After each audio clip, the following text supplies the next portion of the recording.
Hello everyone. So as I promised that I'm going to start a tutorial regarding SQL developer to make you SQL developer. So this is first tutorial. In this tutorial we will learn select. Select is actually a DML, data manipulation language, where we have a data and how we can update data, how can we can insert data. But before that we need to know what data is inside. So let's get to our demonstration site.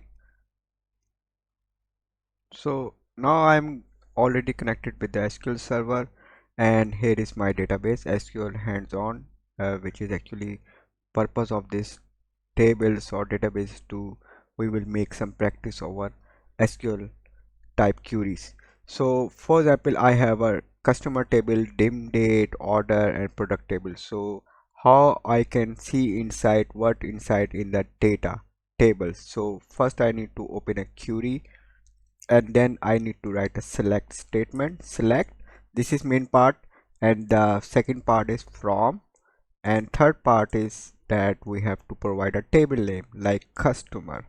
Okay, so this is a mandatory part, but the issue is that how many columns we want.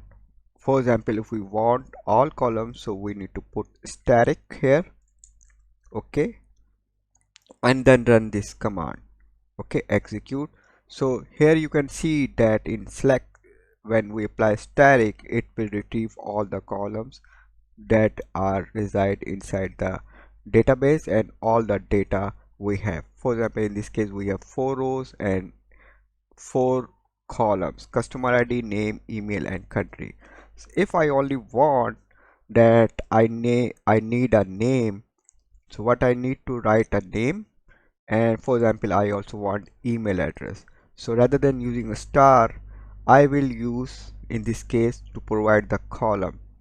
Okay, so here you go, you can see all the data but with the limited to the specific column which we provide. So this is a basic structure of select query.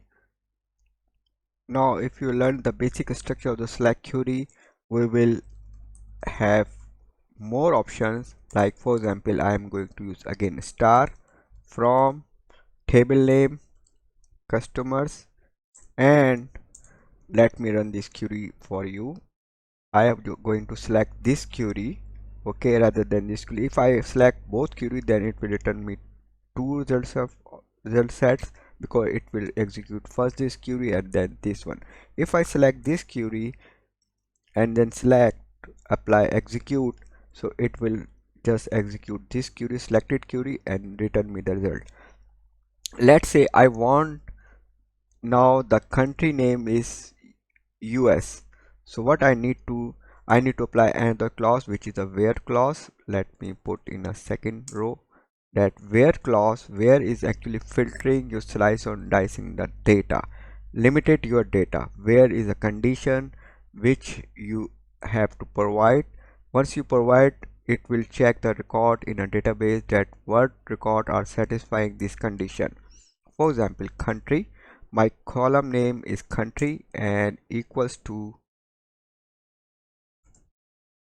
because US is a string type, so I need to provide single quote in string US, and let's run this query. So we have now 4 columns but 2 rows, because we have 2 rows associated with this condition of US, where country is US. So I'm going to explain you one more time that I'm going to select static from customer tables. So we have all the data, but if I apply where clause with country is equal to US, which mean I have limited data, right? So this is a basic structure we learned in this video, that how we can see or apply our data using select command. So in next video I am going to teach you more about group by aggregations like that. So I hope please watch this next tutorial. Thank you very much for watching this video.